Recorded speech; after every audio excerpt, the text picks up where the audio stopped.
नमस्कार, ये आकाशवाणी शिमला है। अब आप प्रभा शर्मा से प्रादेशिक समाचार सुनिए। आज के मुख्य समाचार। प्रदेश में 12 नवंबर को होने वाले विधानसभा चुनाव के लिए खुलेआम चुनाव प्रचार थमा, अब घर घर जाकर प्रत्याशी कर सकेंगे प्रचार। विधानसभा चुनाव के लिए प्रदेश में सार्वजनिक अवकाश घोषित, दिहाड़ीदारों को भी मिलेगा अवकाश। आदर्श चुनाव आचार संहिता के दौरान विभिन्न विभागों द्वारा की गई संयुक्त कार्रवाई में अब तक 50 करोड़ 84 लाख रुपए की जब्ती व जुर्माने। और राज्यपाल राजेंद्र विश्वनाथ आर्लेकर का युवाओं से अपने विचारों में बदलाव लाने और देश को विकास की दिशा में आगे ले जाने का आह्वान। अब समाचार विस्तार से। प्रदेश में 14वीं विधानसभा के लिए 12 नवंबर को होने वाले मतदान के लिए खुलेआम चुनाव प्रचार आज शाम 5 बजे थम गया। अब सभी राजनीतिक दलों के उम्मीदवार और कार्यकर्ता घर घर जाकर ही प्रचार कर सकेंगे। एक रिपोर्ट। प्रचार के अंतिम दिन आज राज्य के सभी प्रमुख राजनीतिक दलों और निर्दलीय प्रत्याशियों ने जनसभाओं, रोड शो और प्रेस वार्ताओं के माध्यम से लोगों तक अपनी अपनी उपलब्धियां व वायदे पहुंचाकर उन्हें अपने अपने पक्ष में करने का प्रयास किया। शनिवार को होने वाले मतदान में 412 प्रत्याशियों के राजनीतिक भाग्य का फैसला होगा। इनमें 24 महिलाएं भी शामिल हैं। प्रदेश में इस बार 55,07,261 मतदाता अपने मताधिकार का प्रयोग करेंगे। इनमें 28,46,201 पुरुष और 27,28,555 महिला मतदाता शामिल हैं। इसके अलावा मतदाता सूचियों में 37 थर्ड जेंडर मतदाता भी पंजीकृत हैं। प्रदेश में इस बार 18 से 19 साल तक के 1,86,681 से अधिक युवा मतदाता पहली बार अपने मताधिकार का प्रयोग करेंगे। प्रदेश में 14वीं विधानसभा के चुनाव के लिए 12 नवंबर को वोट डाले जाएंगे, जबकि 8 दिसंबर को मतगणना होगी। निर्वाचन विभाग ने प्रदेश में 7,881 मतदान केंद्र बनाए हैं। इनमें 65 मतदान केंद्र 10 से 12,000 फुट की ऊंचाई पर स्थित हैं। भरमौर विधानसभा क्षेत्र के चस्क भटोरी मतदान केंद्र तक पहुंचने के लिए मतदान टीमों को 14 किलोमीटर का पैदल सफर करना पड़ेगा। इस मतदान केंद्र में केवल 93 मतदाता पंजीकृत हैं। राज्य निर्वाचन विभाग के अनुसार प्रदेश में सुलह विधानसभा क्षेत्र में सर्वाधिक 10,04,486 मतदाता हैं, जबकि लाहौल स्पीति विधानसभा क्षेत्र में सबसे कम 24,742 मतदाता हैं। धर्मशाला के सिद्धवाड़ी मतदान केंद्र में सर्वाधिक 1,494 और किन्नौर के का मतदान केंद्र में सबसे कम 16 मतदाता पंजीकृत हैं। मुख्य निर्वाचन अधिकारी मनीष गर्ग के अनुसार दूर दराज के मतदान केंद्रों के लिए पोलिंग पार्टियां आज रवाना कर दी गई हैं, जबकि नजदीकी मतदान केंद्रों के लिए ये पार्टियां कल रवाना होंगी। रितेश कपूर, आकाशवाणी समाचार, शिमला। प्रधानमंत्री नरेंद्र मोदी ने प्रदेशवासियों से विधानसभा चुनाव में 12 नवंबर को अधिक से अधिक संख्या में मतदान की अपील की है। प्रधानमंत्री ने प्रदेशवासियों के नाम जारी अपील में कहा है कि वे मजबूत लोकतंत्र के लिए मतदान जरूर करें, ताकि प्रदेश में एक सशक्त सरकार का गठन हो सके। प्रदेश में सभी सरकारी कार्यालयों, बोर्डों, निगमों, शैक्षणिक संस्थानों और औद्योगिक प्रतिष्ठानों में कार्यरत कर्मचारियों के लिए 12 नवंबर को विधानसभा चुनाव के लिए होने वाले मतदान के दिन सार्वजनिक अवकाश रहेगा। प्रदेश के मुख्य सचिव कार्यालय की ओर से जारी अधिसूचना में कहा गया है कि ये वैतनिक अवकाश दैनिक भोगी कर्मचारियों पर भी लागू होगा। अधिसूचना के अनुसार उन कर्मचारियों जो अपने गृह विधानसभा क्षेत्र के अतिरिक्त अन्य क्षेत्रों में कार्यरत हैं को मतदान के एक दिन पूर्व यानी 11 नवंबर को विशेष आकस्मिक अवकाश दे होगा, लेकिन उन्हें संबंधित पीठासीन अधिकारी से प्रमाण पत्र प्रस्तुत करना होगा कि कर्मचारी ने अपना वोट डाला है। प्रदेश के श्रम व रोजगार विभाग ने भी राज्य में स्थित औद्योगिक प्रतिष्ठानों, दुकानों, वाणिज्यिक अथवा अन्य प्रतिष्ठानों में कार्यरत कर्मचारियों को वोट डालने के लिए वैतनिक अवकाश प्रदान करने का निर्देश दिया है। मुख्य निर्वाचन अधिकारी मनीष गर्ग ने शिमला में कहा कि हिमाचल के पड़ोसी राज्यों हरियाणा, उत्तराखंड, उत्तर प्रदेश और पंजाब के अतिरिक्त केंद्र शासित प्रदेश चंडीगढ़, जम्मू कश्मीर व लद्दाख के लिए भी इसी प्रकार की अधिसूचना जारी की गई है। अधिसूचना के अनुसार इन राज्यों में कार्यरत सरकारी, अर्ध सरकारी कर्मचारी जो हिमाचल प्रदेश में मतदाता के रूप में पंजीकृत हैं, वोट डाल सकेंगे और उनके लिए 12 नवंबर को सार्वजनिक अवकाश होगा।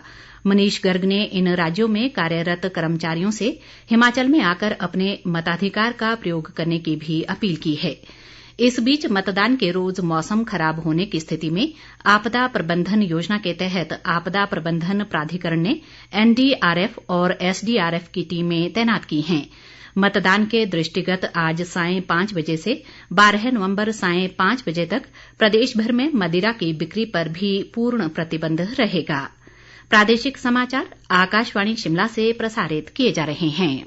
प्रदेश विधानसभा चुनावों के दृष्टिगत लागू आदर्श आचार संहिता के दौरान पुलिस विभाग द्वारा प्रदेश के विभिन्न स्थानों पर की गई नाकेबंदी के दौरान 17,55,000 रुपए की नकदी जबकि लगभग 30,47,000 रुपए मूल्य की 6,802 लीटर अंग्रेजी व देसी शराब तथा बियर जब्त की गई है। निर्वाचन विभाग के एक प्रवक्ता ने शिमला में बताया कि राज्य कर व आबकारी विभाग द्वारा 1,13,08,000 रुपए मूल्य की 35,118 लीटर शराब जब्त की गई जबकि 1,37,000 रुपए की चरस भी पकड़ी गई। उद्योग विभाग द्वारा खनिज अधिनियम के अंतर्गत 81,400 रुपए, पुलिस विभाग द्वारा 94,200 रुपए तथा वन विभाग द्वारा 3,90,000 रुपए के जुर्माने किए गए हैं। प्रदेश भर में अब तक पुलिस तथा आयकर विभाग द्वारा 17,18,17,000 रुपए की नकदी, पुलिस तथा राज्य कर एवं आबकारी विभाग द्वारा 17,50,09,000 रुपए मूल्य की 9,72,818 लीटर शराब, बियर तथा लाहण आदि जब्त की गई है। पुलिस तथा अन्य उड़नदस्तों द्वारा 93,61,000 रुपए मूल्य की चरस, हेरोइन तथा अन्य नशीले पदार्थ जब्त किए गए हैं। इसी प्रकार नारकोटिक ब्यूरो द्वारा 26,05,000 मूल्य की चरस जब्त की गई है। अब तक 13,99,20,000 रुपए मूल्य का 47 किलोग्राम सोना, चांदी व अन्य आभूषण भी जब्त किए गए हैं। उद्योग विभाग द्वारा खनन अधिनियम के तहत अब तक 177 चालान किए गए और कुल 16,64,000 के जुर्माने किए गए जबकि पुलिस विभाग द्वारा 501 चालान करने के अतिरिक्त एक प्राथमिकी दर्ज की गई जबकि कुल 32,86,000 के जुर्माने भी किए गए। इसी प्रकार वन विभाग द्वारा खनन अधिनियम के तहत अब तक कुल 39 चालान किए गए तथा 6,16,000 रुपए के जुर्माने किए गए हैं। सभी विभागों द्वारा अब तक की गई संयुक्त कार्रवाई के तहत 50,83,91,000 रुपए की जब्ती व जुर्माने किए जा चुके हैं। राज्यपाल राजेंद्र विश्वनाथ आर्लेकर ने कहा है कि मानवाधिकारों की रक्षा की जिम्मेदारी स्वयं व्यक्ति से शुरू होती है और उसे इस प्रक्रिया को आगे बढ़ाना चाहिए। उन्होंने कहा कि हमें अपने विचार की प्रक्रिया को बदलने के साथ साथ दूसरों की स्वतंत्रता के अधिकार की रक्षा भी करनी चाहिए। राज्यपाल आज सोलन जिले के बझोल में एक निजी विश्वविद्यालय में मानवाधिकारों के लिए सुधारवादी दृष्टिकोण विषय पर अंतर्राष्ट्रीय सम्मेलन को संबोधित कर रहे थे। सम्मेलन का आयोजन विधि विज्ञान संकाय द्वारा मानवाधिकार आयोग के सहयोग से किया गया। राज्यपाल ने कहा कि आम आदमी का भी एक परिभाषित जीवन होता है और उनका सम्मान और रक्षा करना हमारी जिम्मेदारी है।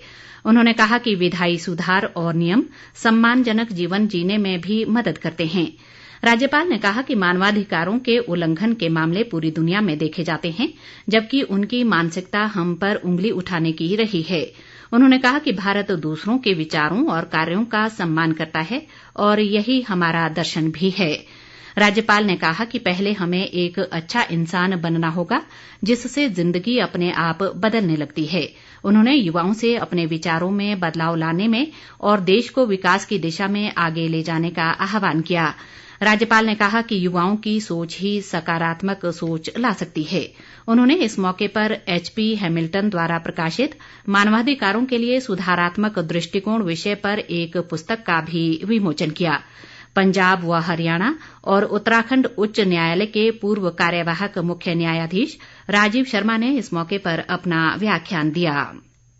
हिमालय क्षेत्र में सक्रिय पश्चिमी विक्षोभ के प्रभाव से राज्य के जनजातीय व अधिक ऊंचाई वाले इलाकों में आज लगातार दूसरे दिन बर्फबारी और निचले इलाकों में वर्षा का सिलसिला जारी रहा। इससे जहां जनजातीय क्षेत्रों में लोगों को अभी से जोरदार ठंड का सामना करना पड़ रहा है, वहीं इस बर्फबारी से लाहौल स्पीति और किन्नौर जिलों में चुनाव प्रक्रिया भी प्रभावित हुई है। लाहौल स्पीति में कई स्थानों पर आधा फुट बर्फबारी दर्ज की गई है जिससे कई संपर्क मार्ग अवरुद्ध हो गए हैं। किन्नौर जिला में भी बर्फबारी से कई सड़कें अवरुद्ध होने की सूचना है। इन दोनों ही जिलों में स्थानीय प्रशासन ने मतदान पार्टियों को पैदल मतदान केंद्रों की ओर रवाना कर दिया है और स्थिति पर लगातार नजर रखी जा रही है। मौसम विभाग के अनुसार आज राज्य के मध्यम व अधिक ऊंचाई वाले कुछ स्थानों पर वर्षा व बर्फबारी की संभावना है। मौसम विभाग ने 11 व 12 नवंबर को प्रदेश में मौसम के साफ बने रहने की संभावना जताई है। अंत में मुख्य समाचार एक बार फिर। प्रदेश में 12 नवंबर को होने वाले विधानसभा चुनाव के लिए खुलेआम चुनाव प्रचार थमा। अब घर घर जाकर प्रत्याशी कर सकेंगे प्रचार। विधानसभा चुनाव के लिए प्रदेश में सार्वजनिक अवकाश घोषित, दिहाड़ीदारों को भी मिलेगा अवकाश। आदर्श चुनाव आचार संहिता के दौरान विभिन्न विभागों द्वारा की गई संयुक्त कार्रवाई में अब तक 50 करोड़ 84 लाख रुपए की जब्ती व जुर्माने। और राज्यपाल राजेंद्र विश्वनाथ आर्लेकर का युवाओं से अपने विचारों में बदलाव लाने और देश को विकास की दिशा में आगे ले जाने का आह्वान। इसी के साथ ये समाचार बुलेटिन समाप्त हुआ। नमस्कार।